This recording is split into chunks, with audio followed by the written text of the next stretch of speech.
Okay, so in this video, we're going to talk about the cycles of matter. We're going to talk primarily about the water, carbon, and nitrogen cycles. And then also in the beginning, kind of compare them to energy flow. So life on Earth is built from four major macromolecules. We have carbohydrates, lipids, proteins, and nucleic acids.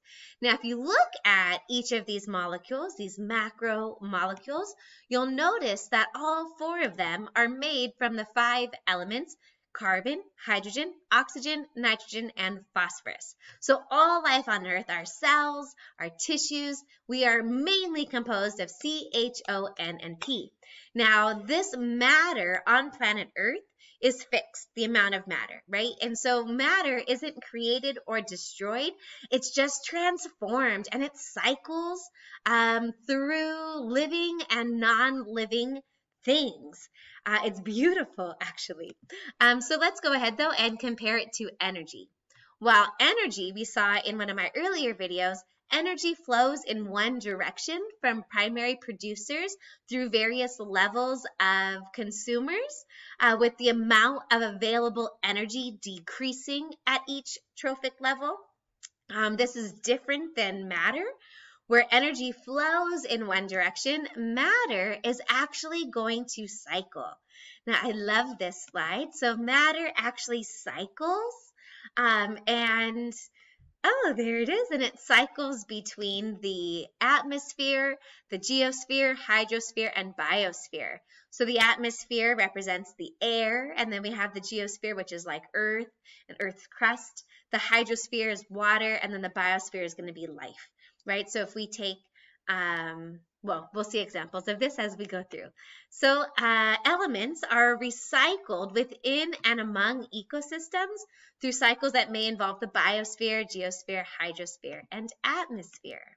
Now, when we look at different processes that promote cycling, we can see that biological processes play a role. So here I have photosynthesis and respiration, but in actuality, right, even our waste, when we go to the bathroom, that's also passing nitrogen and phosphorus out of our systems back into the earth.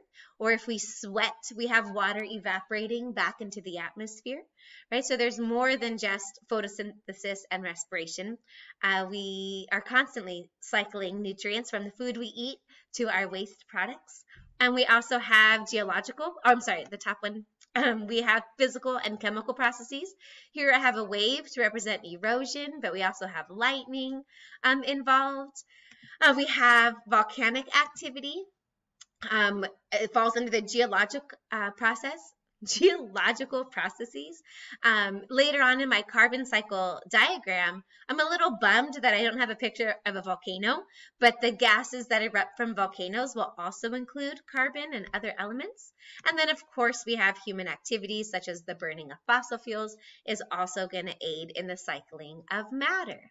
So let's go ahead, though, and start with the water cycle.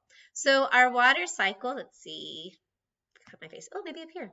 Okay, so if we talk about the water cycle, there's a couple different areas that we're going to focus on. So in the water cycle, we can talk about water. Let's start with one that's maybe on the ground, in the soil. So that water is going to be taken up through the roots of trees, and now it's in the biosphere, right? It's in a living thing. And water can actually leave trees or the earth and convert from a liquid into a gas through a process called evaporation. And so when water evaporates from like an ocean or a puddle on the sidewalk or a lake, and it converts from liquid into gas into the atmosphere, that's called evaporation. But when water evaporates from trees or from plants, we call that transpiration. So the water is going to move up into the atmosphere. Now, the reason for this is going to be the sun, right? Heat. The sun is actually what drives the water cycle as it heats up water and water converts from liquid to gas. And then as the water vapor, the gas rises, it gets colder up in the atmosphere, causing the water vapor to condense, and that's what forms clouds. That's called condensation.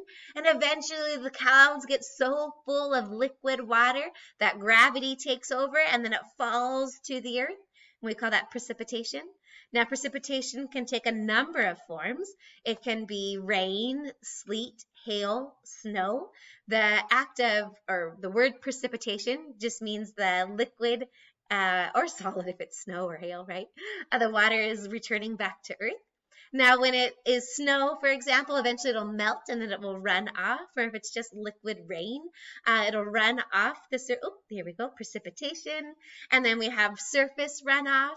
Now, sometimes water, depending on where it falls, it can infiltrate or go through like filtration and go through the earth and be stored as groundwater. Sometimes it'll run off into lakes or streams, rivers, and eventually to the ocean. Depending on where you live, if you live with a lot of open space, then the rain that hits the earth will filter through the earth. I live in a city, so a lot of our rain falls on pavement, and then that pavement is going to send it to the gutters, and then it'll end up in the riverbed and head to the ocean. So anyway, when we talk about water, the water will continually cycle through the water cycle. All right. So now, there it goes again, going to evaporate.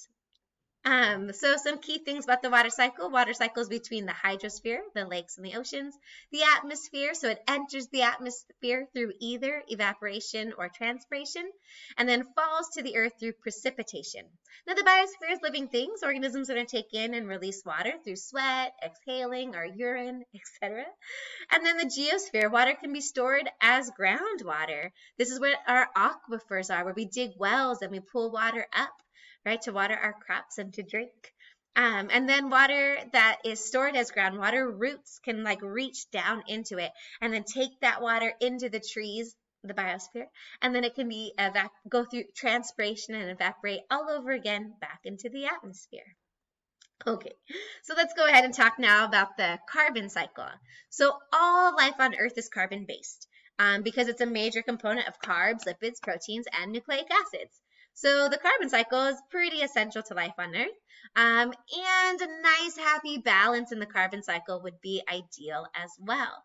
So when we talk about the carbon cycle, a couple things to focus on. We're going to talk about photosynthesis, respiration, human activities, the ocean, as well as fossil fuels and death and decay. So if we start with the molecule of carbon dioxide up in the atmosphere, that's a gas form. Plants are going to take it in by photosynthesis. And during photosynthesis, it's going to add some electrons, add some hydrogens, and convert that carbon dioxide into an organic molecule. Maybe it's glucose. And then that glucose is going to be eaten by animals, by consumers or heterotrophs, maybe primary consumers. And then that animal is going to take in that glucose, eat it, and then its mitochondria are going to break it apart and release that molecule of carbon back into the air as a molecule of carbon dioxide. The hydrogen from the glucose will end up as water, or as water, yeah. And then, maybe the plant takes it back out of the atmosphere again. But maybe this time that carbon was incorporated into another glucose molecule, but maybe the plant dies, or the leaves get buried, and maybe over millions of years under heat and pressure, that plant matter becomes a fossil fuel, right? That could be coal or oil. And now that takes millions of years. So when you see a plant in your backyard drop its leaves, those leaves are not going to become a fossil fuel. Rather, they'll probably be broken down by decomposers, and detritivores will eat them and poop out the waste and recycle that nitrogen and phosphorus back into the earth. But anyway, so maybe it's a fossil fuel, and then that fossil fuel is drilled up or mined by humans, and then we burn it in factories to really boil water. And then if we're going to use coal, for example, to generate electricity, we'll burn the coal to boil water, to create steam, to turn a turbine, to make us electricity. But in the act of burning those fossil fuels, the majority of fossil fuels are actually ancient plant matter, so ancient cellulose. And that plant matter is made of glucose, CHNO. So when we burn it, we really are releasing that ancient carbon dioxide from millions and hundreds of millions of years ago into our atmosphere. And so by taking that ancient carbon, we're adding it to our atmosphere really faster than photosynthesis is taking it out. So it's throwing things off of balance, and we have an increase in greenhouse gases, which is causing climate change these days. Now, another way, though, that carbon dioxide can leave our atmosphere is through the ocean. It can actually diffuse or dissolve into our ocean in a process called ocean uptake. Now, with that, the carbon dioxide will react with water and it forms carbonic acid. And with an increase in carbon dioxide from the burning of fossil fuels the last 200 years, our oceans are actually 30% more acidic than they were in the past. This is harmful for shelled organisms because the more acidic ocean is dissolving the shells. So that's a whole nother topic, but that is happening because of the carbon cycle. Now, when we look at, here's a summary. You can pause and read this. These are basically words of things that I just mentioned in my talking. And then another thing I'd like to point out is that a carbon sink is going to be anything that absorbs more carbon than it releases, so like a forest, for example. And then a carbon source produces more carbon than it takes in, so like the burning of fossil fuels or volcanic eruptions. All right, and then our last cycle we're going to talk about is the nitrogen cycle. Now, I like to focus mainly on the bacteria and their role in the nitrogen cycle, primarily nitrogen-fixing bacteria. So actually, if we go back and we look at this picture, we can see that a lot of nitrogen actually exists in our atmosphere. So about 78% of our atmosphere is nitrogen, N2 gas.